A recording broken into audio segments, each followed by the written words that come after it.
Welcome back to the ChessGoals YouTube channel. In today's video, we are going over how to attack a king that's sitting in a Fianchetto structure. This was an idea from VIP patron John. Every month, I ask the VIP patrons for some content ideas. I know he plays this repertoire, the 1d4 course repertoire, and I'm going to show you a game against the King's Indian defense. This is from a simul over the board, and I was playing my friend Kevin, who's rated about 1800 USCF. And I want to do this video in a guess the move format. So for any critical moves, I'm going to pause the video, have you guys guess what the best move is. So put a little work on you, and then I will talk through the answer and why that's the best move. So I hope you guys enjoy this format and learn a little bit about attacking kingside fianchetto. So we're going to start off with d4 and c4. This is from our classical d4 course.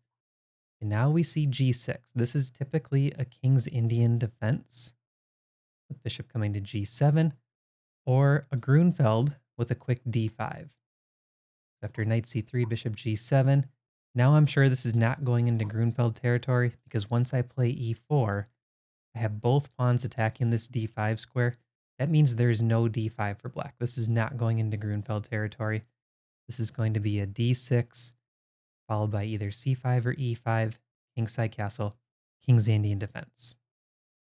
After d6, I play h3. This is what we recommend in our classical d4 course. The idea with h3 is we actually want to play g4 later, and that's a way to fight against this f5 idea that black has coming up in a couple moves. Black castles. Here I played g4 straight away. I think it's an interesting idea to surprise your opponent, but really it's a bit premature. It's better to start with a move like bishop to e3.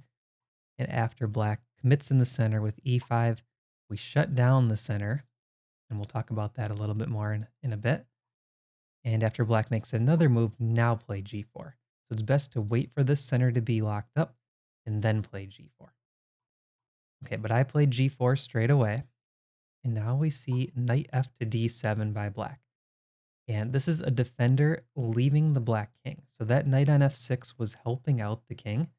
It was defending some important squares like the h7 square and keeping an eye on what's going on in these light squares on the king side. But when the knight goes back to d7, black loses that defender. All right, so at this point, I want you to pause the video and find a good move for white. We want to try to remove another defender from black's camp. All right, so if your answer was bishop to e3 or bishop to g5, that is correct. The idea with both of these bishop moves, either g5 or e3, is we want to play queen to d2, bishop to h6, and remove that important defender on g7. If we can remove the defender on g7, that opens up the other dark squares around the black king. That king is going to be very vulnerable. We already saw the knight leave f6, and if we can get that bishop off, exposed king, then we can start pushing the pawns up the board and attack. So bishop e3 or bishop to g5, very strong moves there. On to e5 for black, striking back in the center. Now here I want you to pause the video again and think about how would you respond to this pawn break. We can either leave the pawn on d4, we can push it, or we can take. And Smithy Q just had a great video on pawn tension. This is a big decision. All right, if you chose pawn to d5, you are correct. This is by far the strongest move. I think it's the only move in this position to really claim an advantage, since I already committed to that early g4. The reason this is good is because when one side has big attack going on a flank, like I do here with g4, h-pawn coming up, bishop coming to h6, the way that black wants to get counterplay is typically in the center. So when one side's attacking on the flank, usually the center is the fastest way to get some counterplay. So I want to lock down that counterplay in the center, make it as difficult as possible for black to fight back, and make this game all about my imbalance advantage on the king side. So if you said d5 there, you have a good intuition on this position. On to f5 by black. This is almost forced because we just talked about how that center was shut down. It's really hard to get anything going on the queen side, like c6 and captures. We have a choice, pawn takes or knight takes. It's not really helping black fight back. So f5, I think, is the best way for black to try to get something going. Now go ahead and pause the video another time. Find the best move for white. All right, if you said G takes or E takes F5, that is correct. We want to trade twice on F5. So I took with G, black took back, and now I took with E. And the reason this is good is because now we're opening up this light square diagonal. We want bishop to D3, get on this long diagonal. It's not the longest on the board, second longest for that bishop. And it's also eyeing things like queen to H5, and we want the rook coming to G1 soon, coming down the G file. So we can start to see all of these attackers getting into better positions, and that's how we eventually formulate the full attack against the black king. So here, let's say black plays rook takes F5. In the game, he played knight F6, and I want to show this. This highlights how strong that bishop can be on the diagonal. Bishop to D3 hits the rook, eyes the pawn on H7, and if the rook retreats, we can play knight F3. This is actually a 3-point stockfish advantage already. We aren't down any material. We have a strong attack. This queen is going to move, and we will castle queenside, put a rook on the G file, barreling down against the black king. Black's in big trouble, and look at these pieces. All of these queenside pieces for black are just sitting back here on the back two ranks. This is not a good position for black at all. 3-point advantage. So in the game, black played knight to F6. And at this point, I played bishop to D3 because the pawn is threatened to be captured. So I wanted to guard that quickly. Knight to A6. This is a common idea. The knight comes to C5 or B4. It doesn't want to go to D7 usually because it blocks in the bishop. And there's only one option after that, knight to C5. This keeps the knight B4 option open and knight to C5. All right, so here I played knight G to E2. This is eyeing knight to G3, which guards this pawn and kind of eyes these other important light squares. Knight to B4 by black, kicking the bishop on D3. All right, pause the video again here and think about what would you play in this position. Do you retreat the bishop? Do you kick the knight? Do you do something completely different? The answer is bishop to B1. These are hard moves to see, and that's why I wanted to highlight this move and make you guys guess. Because a lot of times when a knight attacks a strong bishop like this, it can be best to just tuck that bishop back on the first rank, whether it's B1, maybe it's F1 in some positions, maybe it's bishop back to C1. Just tuck that bishop away, kick the knight later, and your bishop later on can move off of the first rank. Pawn to C6 by black, trying to open up the center. Here I played A3 to kick this knight back, and rook to G1, putting the rook on the open file, applying pressure to the bishop on G7. And at this point, I could have taken on C6. This looks tempting, but I think it kind of lets black fight back for counterplay. They can take back with the pawn. So really what I wanted to do was just bring in another attacker. So if you count the defenders for black, they have the bishop and knight, but there's no pawns on the G and F file. So those are open. For attackers, we have the rook on G1, and the bishop on E3 is sort of a partial attacker. That bishop on B1 is an attacker that's sleeping right now, but as soon as that F pawn moves, he's a full attacker. And we have the knights kind of ready to get into the attack. We're going to want to play knight to G3 and bring the knights into E4, H5, start moving them up the board and attacking the black king. So keep an eye on the number of attackers and the number of defenders as we go. King to H8.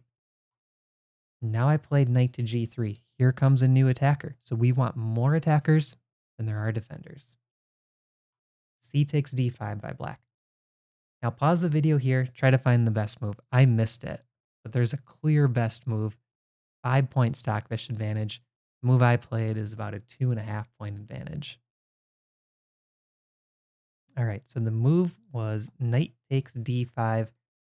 I missed it because I really wanted to keep the center completely locked up with the pawns like we talked about earlier. But this is a new weakness. This is something I wanted to talk about in terms of trying to strengthen your attack. So VIP member John was asking, sometimes I get a great position with an attack, but I don't know how to finish the opponent. And oftentimes what can happen is if you only have one weakness, like let's say it's the king position.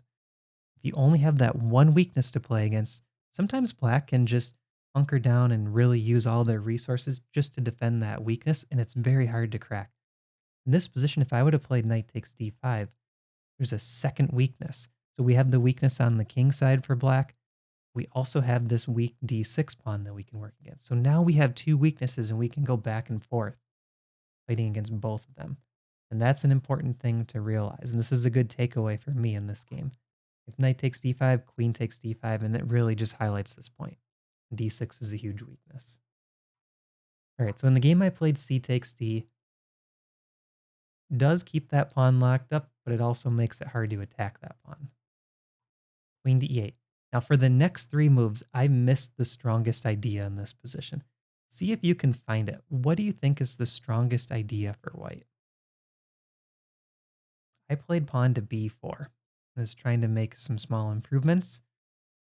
The answer is knight c to e4, threatening this pawn on d6. This is really hard to deal with. Let's say queen to e7 is played, defending the pawn.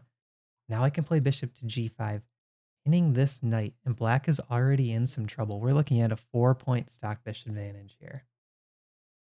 I don't think black wants to deal with knight to h5 coming up. Triple attack on the pin knight.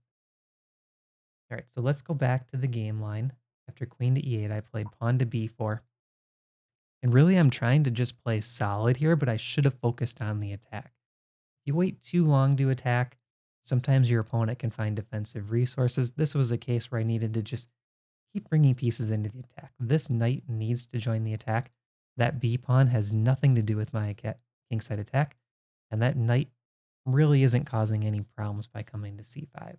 So this move was completely unnecessary. Bishop to d7, bishop to d3. Again, knight e4 was stronger. Rook c8, rook c1, and one more time, knight e4 was stronger. I just kept missing this idea, but I should try to remove one defender, the knight on f6, by trading it for a piece that's not in the attack yet, the knight on c3. That's going to net me one additional attacker. Here Kevin played an interesting idea. Rook takes c3, and what's happening here is oftentimes if your opponent's in a very passive position, let's flip the board and look at this from black side. It's very hard to just sit and make small improving moves and passive defending moves. It's much more common to just make a move that fights for dynamic counterplay. And that's why rook takes c3 is played here. So this is something that you can keep in mind when you're the attacker. When your opponent is really struggling to find good moves, they might make a move like rook takes c3, flashing out, but it actually creates a larger advantage for you in the end. But I think this was a decent practical decision because this game was from a simul. And after rook takes c3, I was definitely sweating a bit the next 5 or 6 moves because I'm trying to calculate all the tactics. And in a simul, I'm only dedicating a little bit of time to each board as I walk by. This made my life very difficult. I took back rook takes c3, knight takes d5, and we can see black is getting some activity. Rook to c2. But I'm up 2 points here in terms of material. Knight takes e3 was played. F takes e, bishop to a4. Now in the game, I saw bishop to a4, and I was like, oh, great. I didn't see that coming. Now the material is going back to equal. What am I supposed to do? But I found a nice move here, knight to h5. It's defended by the queen, and it's creating a double attack on the g7 bishop. But more importantly, I've been waiting to push this f-pawn up all game to bring that d3 bishop into the attack. This knight is also doing that. So if you look at the attackers, there's 3 attackers right now for me, bishop, knight, and rook. One potential attacker, the pawn, which could be an attacker when it gets to f6. And we have the queen ready to come in. And the number of defenders, there's 3 currently, but really only the bishop is closely defending the king. You can tell we're getting close to breaking through here. Bishop to h6 was played. And at this point, I could have played... Oh, let's pause here. Try to find the best move. There's a big difference between what I played and the strongest move. And there's actually 2 good moves here. So the move I played in the game was queen to f3. This shows why this was a decent practical decision by black because I made a blunder here. The top two moves are bishop takes a6 and pawn to f6. Let's look at those quickly. Bishop takes a6. Black can take the rook, hitting the queen. And after queen takes d6, black takes the bishop back. I can grab the bishop on h6. And this is a winning position because rook to g7 is coming very quickly, followed by mate. So let's say queen f7, rook g7, queen takes, rook takes, queen takes. I can take f8 with check. And then do a little bit of dancing around. Queen takes e5. And this is winning for white. You'll have to just trust me on this one. There are, some openings in the position, but I'm up two clean pawns. There's forks in the air. Queen trade is probably good enough to win as well. Let's also look at pawn to f6. This opens up the bishop on d3. So if that was your idea in this position, you have a good intuition on how to open up a bishop blocked by a pawn. That's very good. Let's say bishop takes, rook to g8 could be played. Now, this cool move, knight to g7, hitting the queen.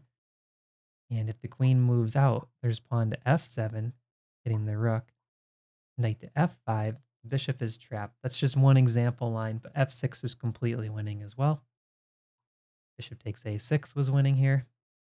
I played queen to f3, giving up the majority of the advantage. Bishop takes, queen f7. Queen to c6 would have been better, offering a queen trade, and that makes it very difficult for me to continue the attack. Now I'm able to play pawn to f6, defended by the knight, so this pawn cannot be captured. And take a look at this knight on a6. That's the difference maker, right? So we have 1, 2, 3, 4, 5 pieces in the attack. Black has 3 defenders, and that knight on a6 is not helping. e4 played by black. Here I played queen to f5. Queen takes e4 was also good. d5, and now this nice tactic, rook to g7, and here black resigned. This is pretty much a forced sequence. If you want to try to solve it, you can pause the video and work through this line if you want. Bishop takes, f takes with check, queen takes, knight takes, rook takes queen, and the knight comes back to take. And black is losing here. There's one extra pawn for black for the bishop. The pawns are going to drop very soon, though, because I can double attack them. And this is going to be a win. It's a 7-point stockfish advantage. So let's quickly recap the main takeaways from this game. Number 1, remove the defenders. That's the first key in this game to have a successful attack. Number 2 is lock down counterplay. That's when I locked up the center with e5 and d5 being played. Number 3, look for additional weaknesses. That's when I should have taken back on d5 with the knight. Create that weak pawn on d6. And number 4, add attackers to the position. Knight c to e4, I kept missing that move.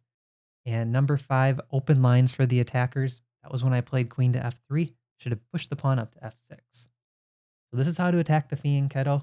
I hope you liked this video. Let me know what you think in the comments. Have a good day, and I'll see you in the next video.